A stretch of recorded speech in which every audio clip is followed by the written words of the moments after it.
Construction of written test. Table of contents. 1. Introducing the theme. 2. General guidelines in writing multiple choice test item. 3. General guidelines in writing matching type items. Introducing the theme.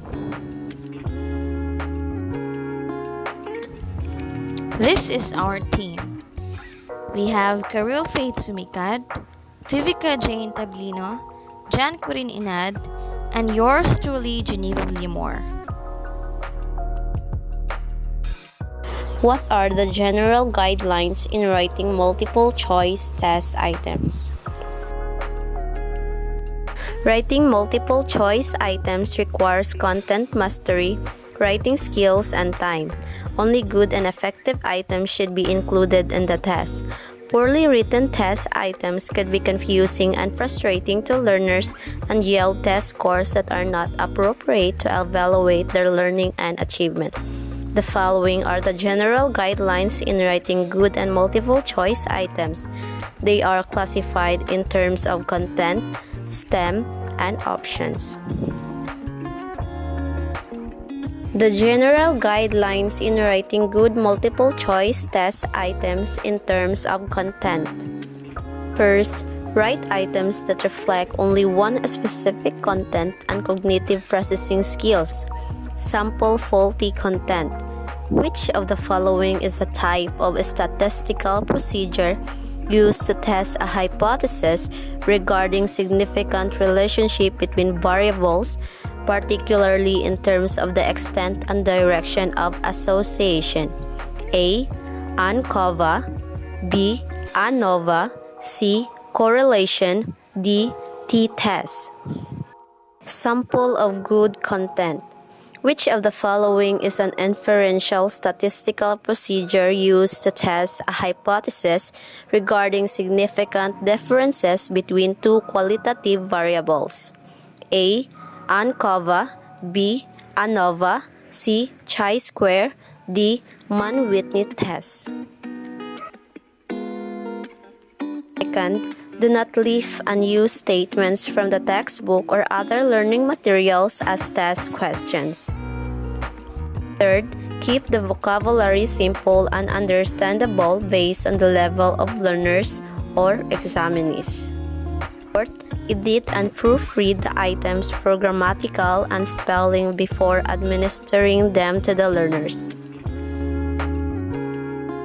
General guidelines in writing good multiple choice tests in terms of STEM.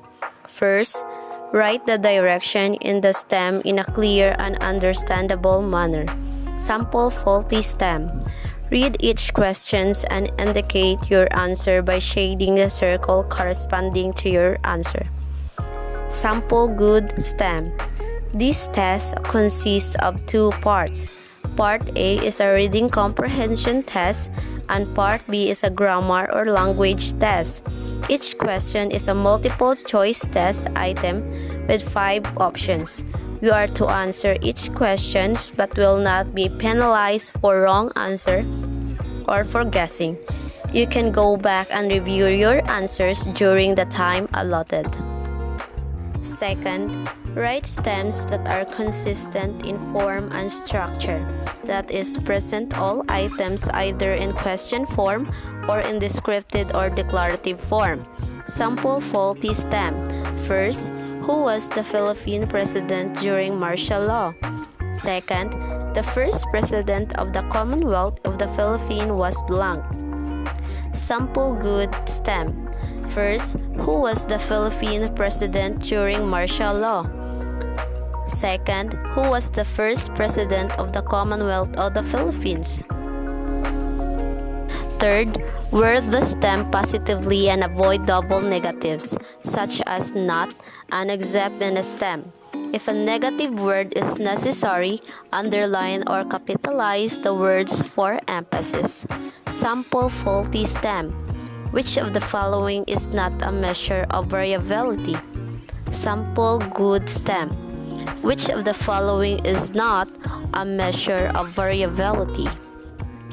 Fourth, refrain from making the stem too wordy or containing too much information unless the problem or question requires the facts presented to solve the problem. Sample faulty stem. What does DNA stand for? And what is the organic chemical of complex molecular structure found in all cells and viruses and codes genetic information for the transmission of the inherited traits? Sample good stem. As a chemical compound, what does DNA stand for? General guidelines in writing good multiple choice items in terms of options. First, provide 3 to 5 options per item with only one being the correct or best answer or alternative. Using between 3 and 5 alternatives per question, research shows that 3 choice items are about as effective as 4 or 5 choice items, mainly because it is difficult to come up with plausible destructors, so make sure that there is only one best answer. Avoid having 2 or more options that are correct but where one is more correct than the others. Second, write options that are parallel or similar in form and length to avoid giving clues about the correct answer. Sample of faulty option. What is an ecosystem? A. It is a community of living organisms in conjunction with the non-living components of their environment that interact as a system. These biotic and abiotic components are linked together through nutrient cycles and energy flows. B. It is a place on Earth's surface where life dwells. C. It is an area that one or more individual organisms defend against competition from other organisms. D. It is the biotic and abiotic surroundings of an organism or population. E. It is the largest division of the Earth's surface filled with living organisms. Sample of a good option in response to the question, what is an ecosystem, is A. It is a place on the Earth's surface where life dwells. B. It is the biotic and abiotic surroundings of an organism or population. C.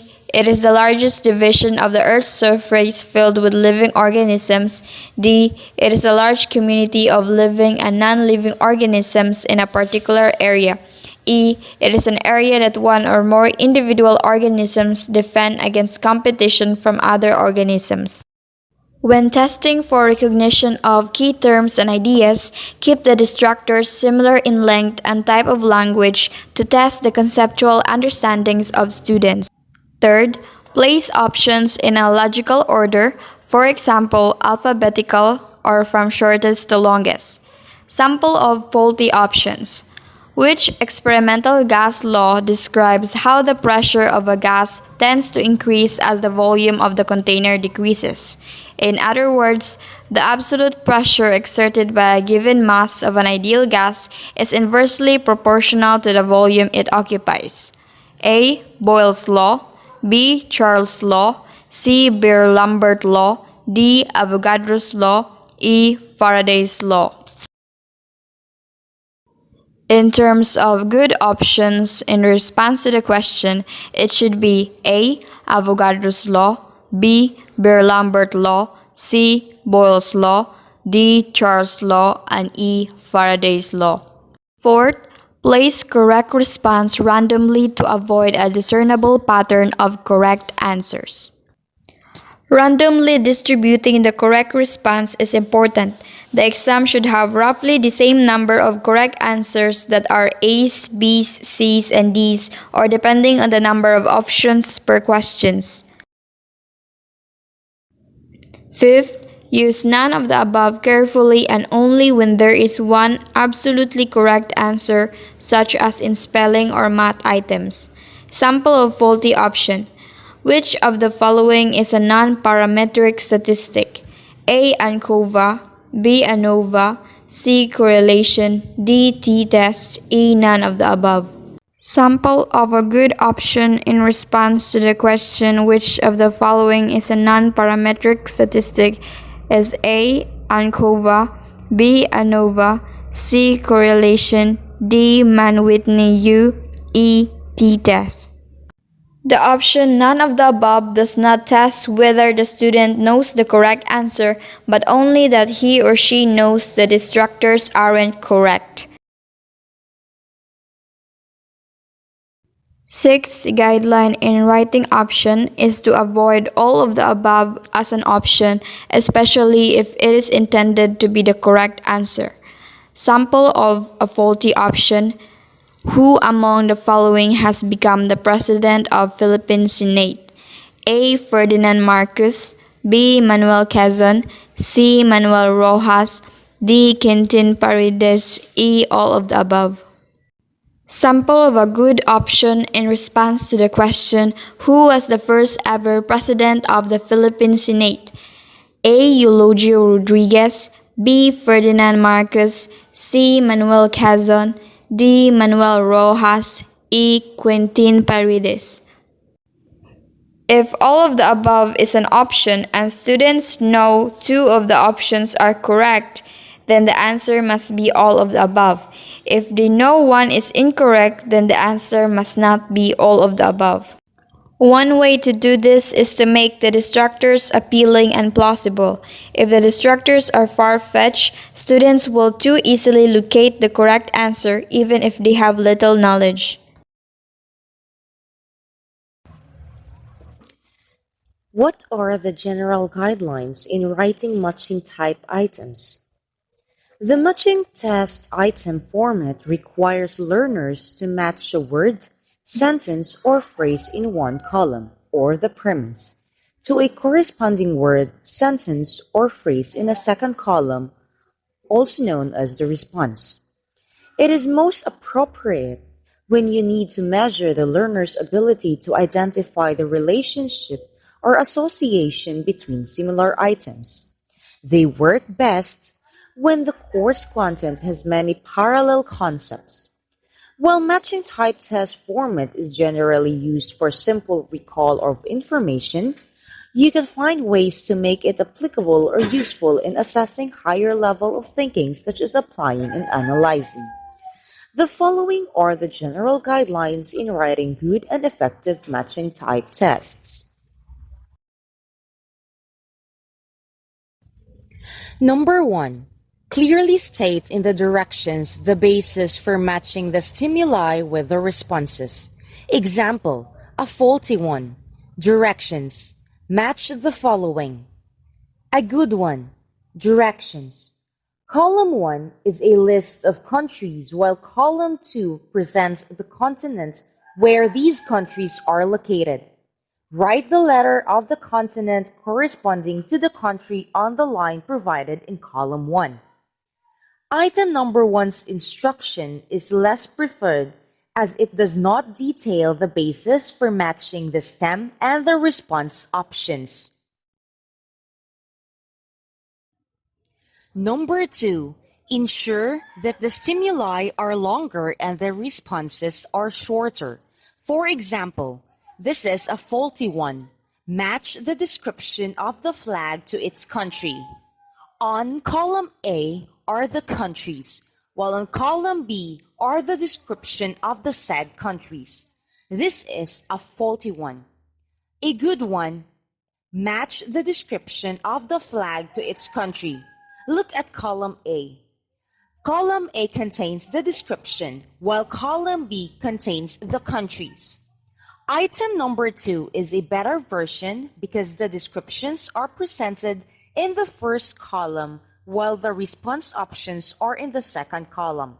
The stems are also longer than the options.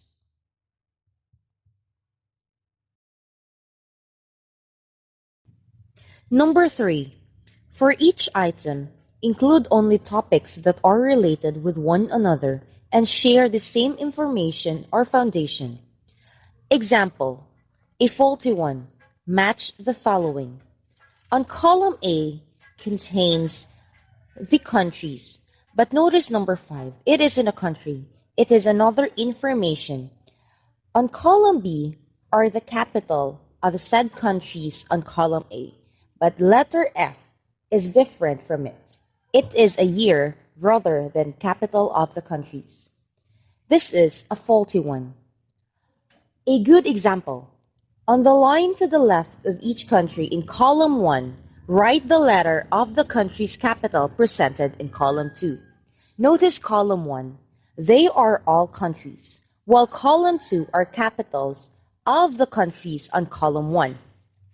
Item number 1 is considered an unacceptable item because its response options are not parallel and include different kinds of information that can provide clues to the correct or wrong answers. On the other hand, item number 2 details the basis for matching and the response options only include related concepts. Step 4. Make the response option short, homogeneous, and arranged in logical order. Example of a faulty one. Match the chemical elements with their characteristics. In column A, it contains chemical elements, and in column B, contains characteristics, but it contains also symbols. Example of a good one. Match the chemical elements with their symbols. In column A, you can see the chemical elements, and in column B, you can see symbols. In item number 1, response options are not parallel in content and length. They are not also arranged alphabetically. That makes the first example a faulty one. Step 5. Include response options that are reasonable and realistic and similar in length and grammatical form. Example of a faulty one. Match a subject with their course description. In column A, you can see the courses or subjects, and in column B are the description. Example of a good one. Match a subject with their course description. In column A, it contains the course description, and in column B, it contains the subjects. In item number 1, it is less preferred because the response options are not consistent in terms of their length and grammatical form. That makes it faulty.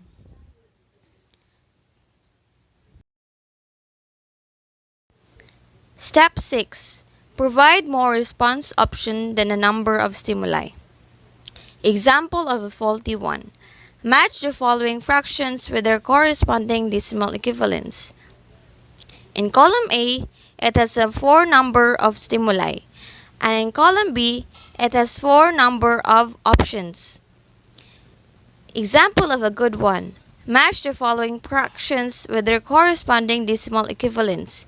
In column A, it has 4 number of stimuli, and in column B, it has 5 number of options. In item number 1, it is considered inferior to item number 2 because it includes the same number of response options as that of the stimuli, thus making it more prone to guessing.